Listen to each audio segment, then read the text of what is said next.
Genesis 48. Sometime later, Joseph was told, "Your father is ill."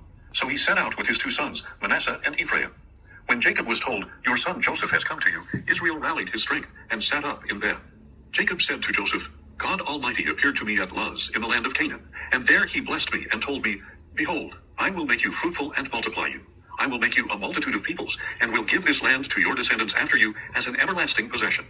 And now your two sons born to you in Egypt before I came to you here shall be reckoned as mine. Ephraim and Manasseh shall be mine, just as Reuben and Simeon are mine. Any children born to you after them shall be yours, and they shall be called by the names of their brothers in the territory they inherit.' Now as for me, when I was returning from Padan, to my sorrow Rachel died along the way in the land of Canaan, some distance from Ephrath.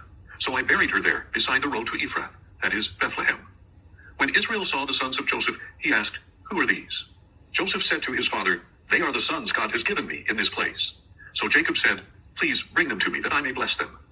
Now Israel's eyesight was poor because of old age. He could hardly see. Joseph brought his sons to him, and his father kissed them and embraced them. 'I never expected to see your face again,' Israel said to Joseph, 'but now God has let me see your children as well.' Then Joseph removed his sons from his father's knees and bowed face down. And Joseph took both of them, with Ephraim in his right hand toward Israel's left hand, and Manasseh in his left hand toward Israel's right hand, and brought them close to him. But Israel stretched out his right hand and put it on the head of Ephraim, the younger, and crossing his hands, he put his left on Manasseh's head, although Manasseh was the firstborn. Then he blessed Joseph and said, 'May the God before whom my fathers Abraham and Isaac walked, the God who has been my shepherd all my life to this day, the angel who has redeemed me from all harm, may he bless these boys, and may they be called by my name and the names of my fathers Abraham and Isaac, and may they grow into a multitude upon the earth.' When Joseph saw that his father had placed his right hand on Ephraim's head, he was displeased, and took his father's hand to move it from Ephraim's head to Manasseh's. 'Not so, my father,' Joseph said. 'This one is the firstborn. Put your right hand on his head.' But his father refused. 'I know, my son, I know,' he said. 'He too shall become a people, and he too shall be great. Nevertheless, his younger brother shall be greater than he, and his offspring shall become a multitude of nations.' So that day Jacob blessed them and said, 'By you shall Israel pronounce this blessing. May God make you like Ephraim and Manasseh.' So he put Ephraim before Manasseh. Then Israel said to Joseph, 'Look, I am about to die, but God will be with you and bring you back to the land of your fathers. And to you, as one who is above your brothers, I give the ridge of land that I took from the Amorites with my sword and bow.'" Genesis 49. Then Jacob called for his sons and said, "Gather around, so that I can tell you what will happen to you in the days to come. Come together and listen, O sons of Jacob. Listen to your father Israel. Reuben, you are my firstborn, my might, and the beginning of my strength, excelling in honor, excelling in power. Uncontrolled as the waters, you will no longer excel, because you went up to your father's bed, onto my couch, and defiled it. Simeon and Levi are brothers. Their swords are weapons of violence. May I never enter their council. May I never join their assembly. For they kill men in their anger and hamstring oxen on a whim. Cursed be their anger, for it is strong, and their wrath, for it is cruel. I will disperse them in Jacob and scatter them in Israel. Judah, your brothers shall praise you. Your hand shall be on the necks of your enemies. Your father's sons shall bow down to you. Judah is a young lion. My son, you return from the prey. Like a lion, he crouches and lies down. Like a lioness, who dares to rouse him? The scepter will not depart from Judah, nor the staff from between his feet, until Shiloh comes, and the allegiance of the nations is his. He ties his donkey to the vine, his colt to the choicest branch. He washes his garments in wine, his robes in the blood of grapes. His eyes are darker than wine, and his teeth are whiter than milk. Zebulun shall dwell by the seashore, and become a harbor for ships. His border shall extend to Sidon.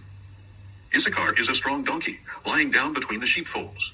He saw that his resting place was good, and that his land was pleasant. So he bent his shoulder to the burden, and submitted to labor as a servant. Dan shall provide justice for his people, as one of the tribes of Israel. He will be a snake by the road, a viper in the path that bites the horse's heels, so that its rider tumbles backward. I await your salvation, O Lord. Gad will be attacked by raiders, but he will attack their heels. Asher's food will be rich. He shall provide royal delicacies. Naphtali is a doe set free that bears beautiful fawns. Joseph is a fruitful vine by a spring, whose branches scale the wall.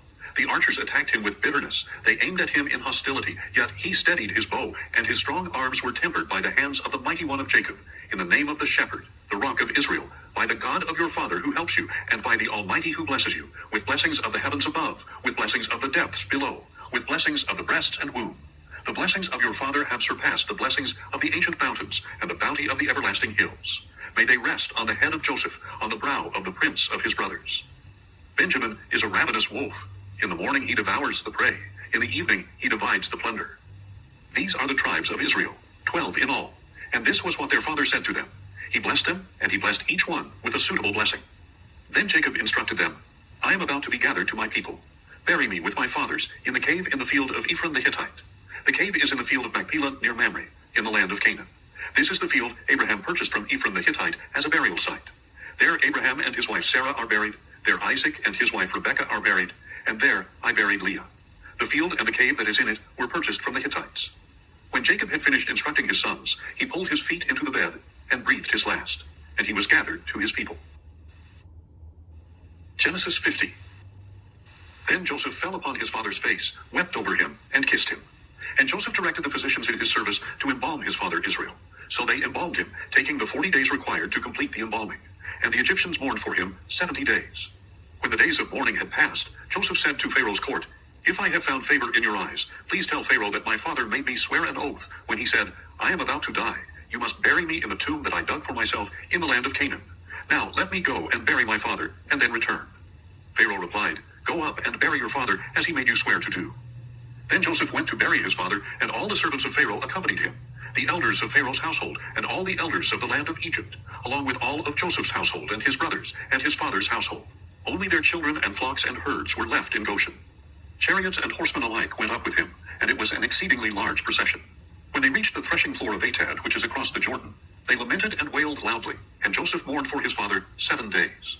When the Canaanites of the land saw the mourning at the threshing floor of Atad, they said, This is a solemn ceremony of mourning by the Egyptians. Thus the place across the Jordan is called Abel Mizraim. So Jacob's sons did as he had charged them. They carried him to the land of Canaan, and buried him in the cave of Machpelah in the field near Mamre, which Abraham had purchased from Ephron the Hittite as a burial site. After Joseph had buried his father, he returned to Egypt with his brothers, and all who had gone with him to bury his father. When Joseph's brothers saw that their father was dead, they said, What if Joseph bears a grudge? Then he will surely repay us for all the evil that we did to him. So they sent word to Joseph, saying, Before he died, your father commanded, This is what you are to say to Joseph. I beg you, please forgive the transgression and sin of your brothers, for they did you wrong. So now, Joseph, please forgive the transgression of the servants of the God of your father. When their message came to him, Joseph wept. His brothers also came to him, bowed down before him, and said, We are your slaves. But Joseph replied, Do not be afraid. Am I in the place of God? As for you, what you intended against me for evil, God intended for good, in order to accomplish a day like this, to preserve the lives of many people. Therefore, do not be afraid. I will provide for you and your little ones. So Joseph reassured his brothers and spoke kindly to them. Now Joseph and his father's household remained in Egypt, and Joseph lived to the age of 110. He saw Ephraim's sons to the 3rd generation, and indeed the sons of Machir, son of Manasseh, were brought up on Joseph's knees. Then Joseph said to his brothers, I am about to die, but God will surely visit you and bring you up from this land to the land he promised on oath to Abraham, Isaac, and Jacob. And Joseph made the sons of Israel take an oath and said, God will surely attend to you, and then you must carry my bones up from this place. So Joseph died at the age of 110, and they embalmed his body and placed it in a coffin in Egypt.